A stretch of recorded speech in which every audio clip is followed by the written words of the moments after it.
This is football. I'm Kevin Clark. Guys, Chris Long said one of the most fascinating things I've heard in a long time when he said that Belichick told him that football doesn't start till Halloween.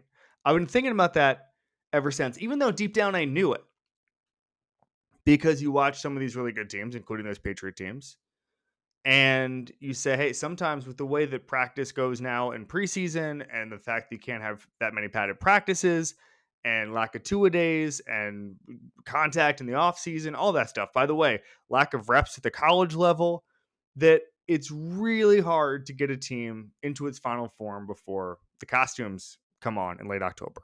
Okay. And maybe we're all wearing costumes before that in the NFL, right? Maybe I'm wearing a clown costume for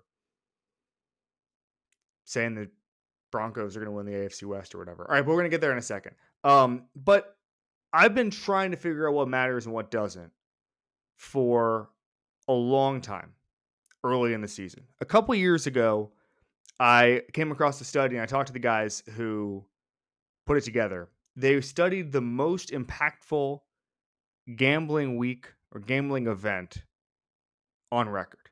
And it's week 2 of the NFL season. And it's a long kind of, it'd be kind of laborious to explain what everything was, but the sort of the short version is if it's an 0-1 team against a 1-0 team, you're going to want to take the 0-1 team because nobody's as bad as they looked the week before. No one's as good as they looked the week before. And I'm going to get to a whole topic here in a second because I'm going to rip off the Peter King things I think. Just a great rubric. Peter King should just bang it out. 10 things I think. 10 things I think. And it was perfect. And many have paid homage to that. I will do it today because I just think week 2 is perfect for that. Maybe I'll just steal it forever. I don't know. But I have a whole I think on week 2 and what we learned last week that is no longer true 7 days later. But I'm thinking about the Chiefs right now and the Eagles. Because what do I glean from the Chiefs? Our buddy Shil Kapadia has this stat. Last season, in 7-point or fewer games, so essentially one possession games, the Kansas City Chiefs were 10-0. They've played 2 games within 7 points this year. They're 0-2. Is that bad luck? Was that a mirage last year? Is that short yardage failures? Is that just the fact that you played a weird game in Brazil and then all of a sudden you played a game where Travis Kelce could have scored a touchdown and all of a sudden it's going the other way, and without Josh Simmons it would have been a pick 6 because Travis Kelce hand delivered the ball into a rookie safety? I don't know. I don't know the answer to that. There's a couple of things here that I found fascinating about this game. Number one, the deep ball was hit and miss, but you saw the connection there at the end, certainly in the fourth quarter. That has to come back in order for the Chiefs to maintain their dominance in the AFC West. Has to happen. And the Eagles blitzed Patrick Mahomes 11 times. Remember, famously, the Eagles didn't blitz him at all in New Orleans in the Super Bowl. That was a big thing. They got all this pressure, 0 blitzes. This time it was a 30% blitz rate. And in the fourth quarter, Mahomes averaged 20.4 air yards per attempt when the Eagles went to zone. They went back to zone over the course of the game, and Mahomes was basically just trying to throw behind the defense, basically on every play. First 3 quarters, according to the NFL, 5.3 air yards per attempt. So he was just chucking the ball down the field. Is that encouraging? I kind of think so. I kind of think that's encouraging. I think that the Eagles just looked like the better, more well-oiled machine, especially in short yardage situations. They managed the game better. Andy Reid came out and said, I take full responsibility for this game. I think the reason he's doing that is because there were some pretty public player failures, including one I already named, that he doesn't want to create into a media story. So Andy Reid's going to say, this is on me. Andy Reid can do that when you have that kind of credibility. You can do that. You can say, this one's on me. Trust me, Andy Reid can do that like 100 times before anybody gets suspicious of Andy Reid's coaching. He's got a lot of earned credit over the past decade in Kansas City. This is not old Andy Reid. This is not old Philadelphia Andy Reid. He can just do whatever he can do whatever he wants in press conferences for a long time. He's good. But I'm looking at this team and I'm seeing a team that looks a little bit sluggish.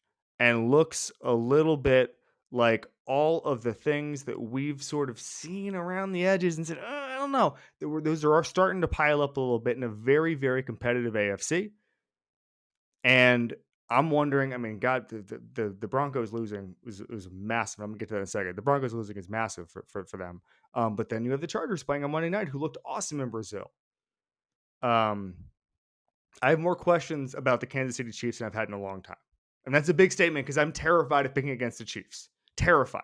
It's the exact same thing as Brady a decade ago, where everybody who ended, we all have PTSD because anybody who said a negative word about Brady 10 years ago after we're on a Cincinnati game, everybody got clowned. I didn't even do it. I took Brady's side, but everybody, the Patriots fans and the freezing cold takes guys were able to dunk on everybody who did it so thoroughly that we don't want to say a bad word about the Terminator. We had the exact same situation with Mahomes, and now everybody's going to be scared to do it. The only thing I've said is that the deep ball has to return. I saw that a little bit, but the Eagles look like the better team again today on the road. Now, a couple things about it. This, I think, is going to be the last year of the tush push. I don't think. First of all, if you saw it, and of course you did if you have Twitter or social media or anything, like first of all, I'm not even one of these big, ref conspiracy guys. I don't really subscribe to it. I think the NFL refs are the best referees in the world. But I think that the NFL hates when the refs become a story. And the fact that everybody was talking about the fact that the Eagles guards were fully moving, and again, this is not subjective. This is objective. This is real. It's in 4K. The Eagles guards are moving forward fully, almost into the Chiefs by the time the ball gets snapped on one of the tush pushes at the goal line. The fact that happened, and then separately, Dean Blandino at the end of the game when there was a kind of a weird fumble controversy, he says on the broadcast, he says, "Guys, I'm done with the tush push. It's a really hard play to officiate." And we know the NFL already wanted to ban it. I forget who had the line, but they basically said the NFL usually gets what it wants eventually. Like that tends to happen. They'll get the votes eventually. But I think the fact that the NFL hates refereeing controversies, and we're getting to a point where it's going to be that play is an automatic referee controversy. I think they're flying too close to the sun. I've said this in the past that I thought that if the tush push, again, flying too close to the sun, the Icarus thing, if the tush push ever decided a massive primetime game or a Super Bowl, like literally decided a Super Bowl at the goal line, 5 seconds left, tush push or not, that they would ban it. Because I don't think the league likes a play like that. Again, they took, and I know all the numbers. I know all the numbers that the Bills sneak was just as effective or whatever. Like, remember, the NFL moved the extra point back 20 yards or whatever because they don't like predictability. They don't like anticlimactic plays where everybody goes, all right, we know what's going to happen now. They move the extra point back because of that. And so the NFL is not going to want a situation where Jalen Hurts is at the 2-yard line, the 1.5-yard line on third down, and it is completely obvious what's going to happen next. Completely obvious. The NFL is not going to like that. So I think that today went a long way in the NFL creating pressure. I'm not sure how they would do it. It's not important. But even if it's perceived pressure, if the NFL keeps asking for a vote, I think you're going to see the tush push work its way out. I think you're going to see that. Couple stats on it. The Eagles attempted 6 of those quarterback sneaks in week 2, converted a first down on 4 of them. Again, I know I don't want to see the numbers. There are other teams that converted just the same rate. That's fine. It's a different play.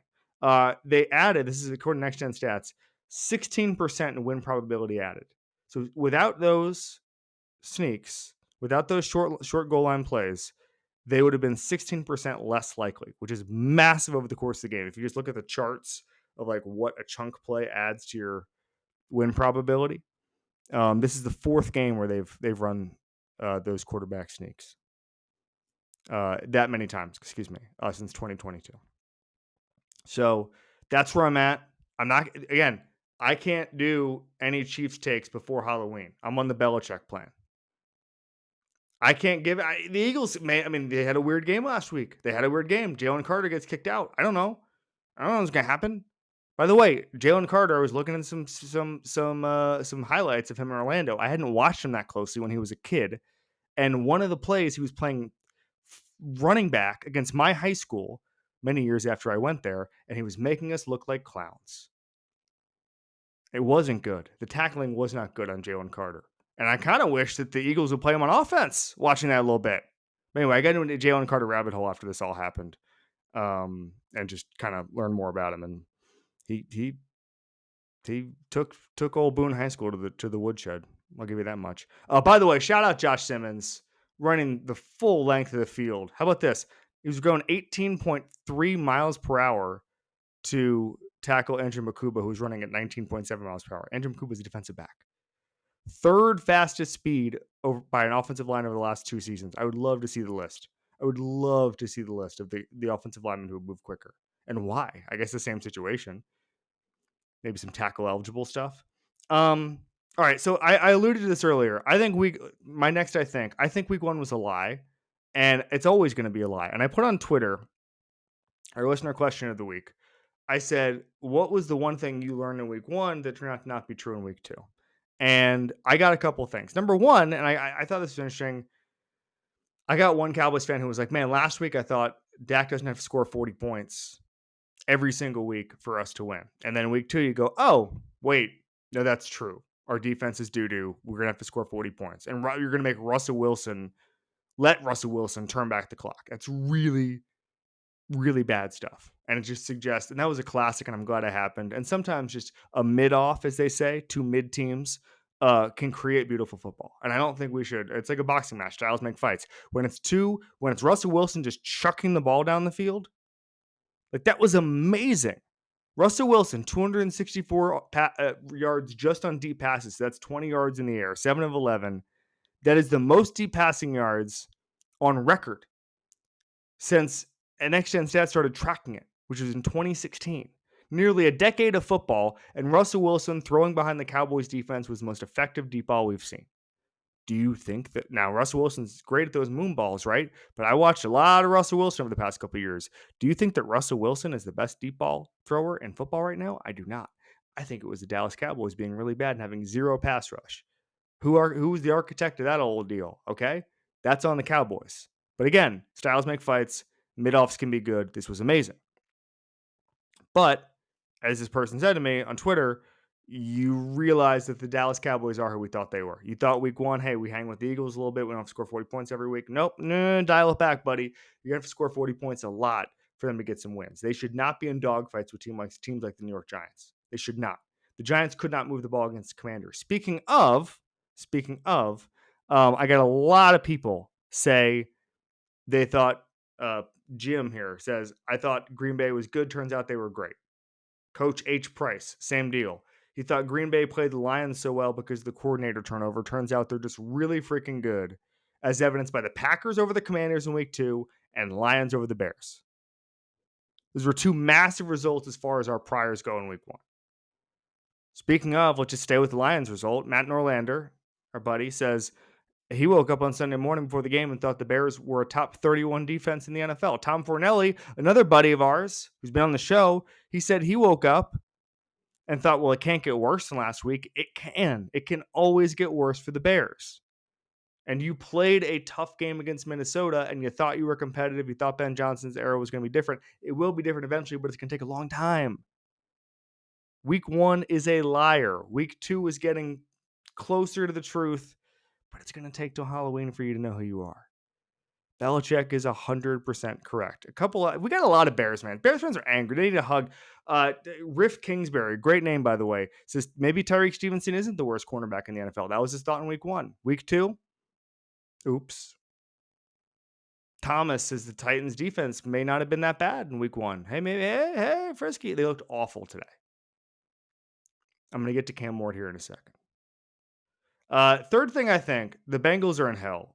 So we know the monkey paw meme popularized. Maybe it's based off something else. But it's for me, it's The Simpsons. You get the monkey paw. He makes a wish, and they grant the wish, but everything's a little bit off, right? Oh, it didn't give you the wish in the way you thought it was going to be, okay? Or you hate it. You get unlimited wealth and rich and famous, and everybody ends up hating you, right? And you go, I wish I wasn't rich and famous. That's the monkey paw. I just have to set that up for everybody who's not as online as maybe our most online fans, okay? Well, guess what? The Bengals have the monkey paw because all they talked about for 7 months was we got to start hot. We got to start hot. And guess what? For the first time in the Joe Burrow era, the Cincinnati Bengals are 2-0. I couldn't believe this stat. I didn't know it was as bad as it was. Under Zach Taylor, they are 1-11 in weeks 1 and 2 since 2019. In that era, the Zach Taylor era. I didn't think it was that bad. I thought it was closer to like 500. Oh, yeah. I know they were bad last year, and that was everything. That was defense, that was special teams, that was situation management, that was everything, okay? But they're finally 2-0, and it sounds like Joe Burrow has a toe injury. Sounds like a turf toe and a ligament injury that's going to make him miss at least a little bit of time. And they've looked really bad. Last week, they had, 7 yards in the second half against the Browns? This week, they were in a dogfight with the Jaguars. The Jaguars team that had some weird vibes. Brian Thomas Jr. He didn't want to be there, frankly. There was a little bit of yelling between maybe Trevor Lawrence and Liam Cohen. I'm encouraged by this with Liam Cohen. He went for it on fourth down, didn't get it. Afterwards, remember, we think all the time that coaches get bullied into becoming more normal. They start out as analytics demons, and then they get more normal as the media gets on. That's happened to Brandon Staley famously. Liam Cohen was like, don't care. It's a go 100% of the time. I love that. Don't change who you are when you get the top job. That's a big thing for me. So I was encouraged by that. But they didn't look good, the Bengals, and now they have Vikings, Broncos, Lions, Packers. If Joe Burrow misses any of that stuff, you can chalk up a loss. Jake Browning has done it before, but there's a difference between running the offense competently and being able to beat Vikings, Broncos, Lions, Packers. So monkey paw curls, 2-0. Everything is wrong. What was the Jason Kelsey line about the Eagles a couple years ago? We were 9-1. We were miserable. They're 2-0 and they're miserable. I think that Denver had the most frustrating loss of the season. If you watched it live, it was almost too unbelievable to process. So first of all, Lutz misses the field goal for Denver. Indianapolis comes back down. And Indianapolis kicker pushes the kick right. Game looks over. Unfortunately for Denver, there's a leverage penalty. So one of the special teams guys took the center, pushed him down, and then they were able to try to block the kick there. I'm not even sure I understand the leverage penalty. I think that's one of those things that just made its way into the game in the last few years. I'm 90% sure that with like every penalty like that, where I'm not going to dive into it because it doesn't tangibly affect the game. If it didn't exist when I was a kid, I'm just never going to learn it. I'm just never going to learn it. If I wasn't 9 when the penalty was around, then I'm just never going to learn the leverage penalty. I've seen it called a couple times. I think it's a point of emphasis. I don't know, but it seemed to be called correctly in this case. Don't touch the center. Just don't touch the center. I would go as far to say that, maybe I'm wrong here, but if you're not going to do the leap over thing, just kind of try other ways to block the kick than go through the center. There's too many games that have been swung this way. So I mentioned earlier, don't go 1-1 with an awful loss on the road to the Colts, giving the game away when the AFC West is wide open. This is an awful timing because guess what? The Chargers look good. The Raiders look good. One of those teams are going to be 2-0 tomorrow. And it becomes a math problem at some point because there's no easy outs in that division.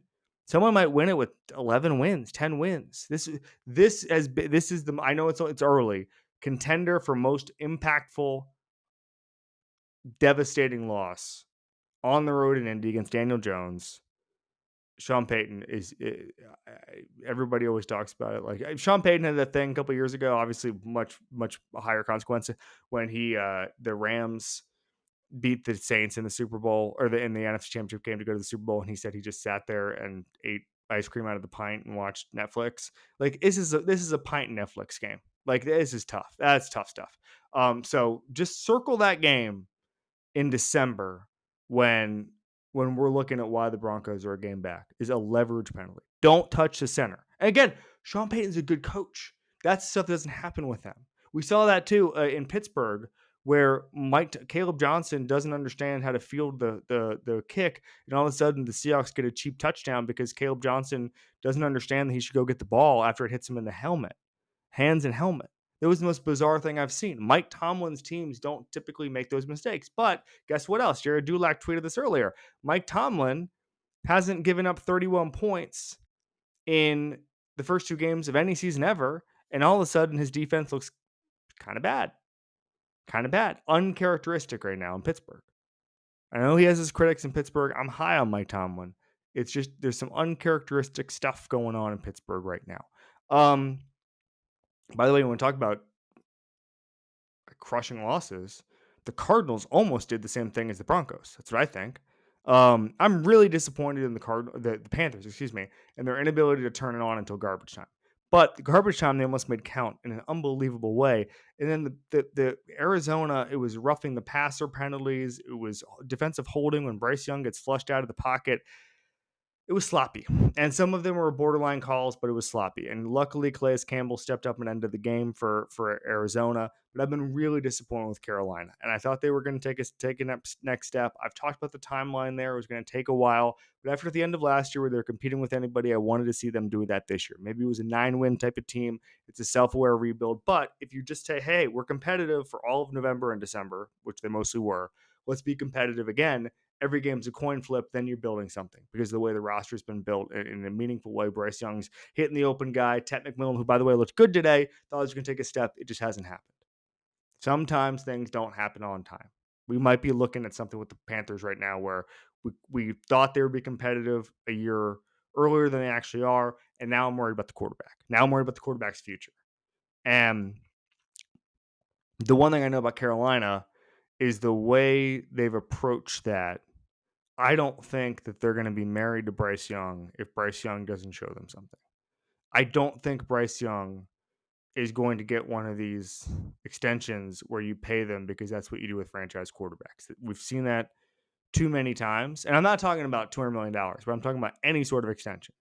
Like, I don't think that Bryce Young we've seen in the first 2 weeks, I don't think he would be you have to ask yourself, unless you have given $180 million guaranteed money or like the first overall pick, like the year before, right?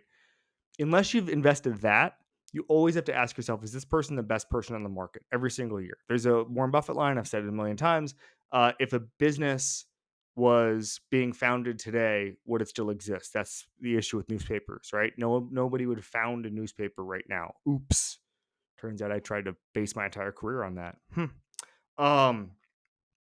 Didn't. Had to pivot to this. But with a quarterback, you got to do the same thing. And coach, by the way, same thing. If we were investing in this person right now, would this be the guy? And Bryce Young is not it right now.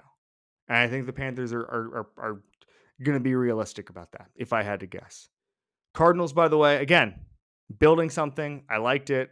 Kyler 2-0. I got a couple people saying that in my week 2 what'd you learn thing. They were the Cardinals fans kind of down on the Cardinals. It's fine. Count the wins. NFC West going to be a dogfight. Kyler was sick last week. He had some intestinal issues, it sounds like. Just take the win, guys. Take the win.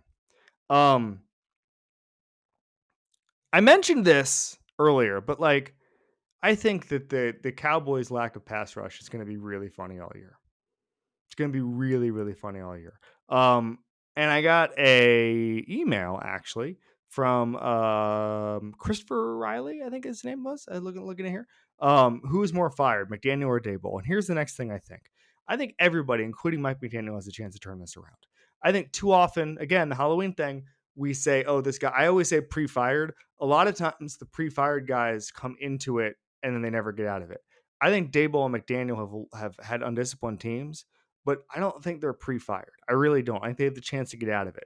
I think the Daboll thing today, James Hudson commits 4 straight penalties. They're like a sloppy, undisciplined team, but a lot of that's roster stuff.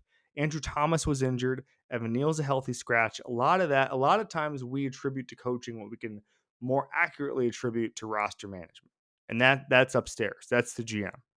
Brian Daboll does not have as much to work with as some of the other coaches around the league. That's not an excuse. I'm just saying that I think that and we went through this last year, and I got so mad, I got so worked up. But if you're gonna say this is Brian Daboll's fault and not Joe Shane's, I think that's a mistake. Think that's a mistake. So I don't know. I just they're not. Also, I don't think we're gonna make any determinations on Brian Daboll's future until we see Jackson Dart. We got to see. There has to be a proof of concept. I don't think it's a coincidence if they worked him in as a package today when Russell Wilson looked that good. They needed to remind people that Jackson Dart is the future. If Russell Wilson catches fire and is just good enough to not be benched, that is a disaster for the Giants. An absolute disaster. All right. Next thing I think, Joey Bosa took over the game. That was like a 92 PFF grade I saw, something like that. I compared him to Von Miller last year for obvious reasons. They had the same role, situational pass rusher. And I said, you don't need him to be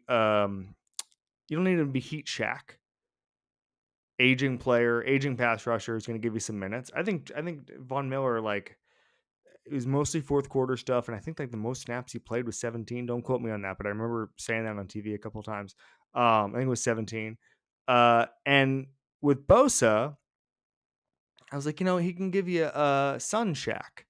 He can be Sun Shack, and that's really decent. And that's and maybe. And by the way, I talked about this on another show, but we went to Bills camp and we're watching 101s, which is a really cool way to just see the game because you can see the raw strength, especially in the trenches, or you can see the speed and route running if you're watching the skill position guys do it.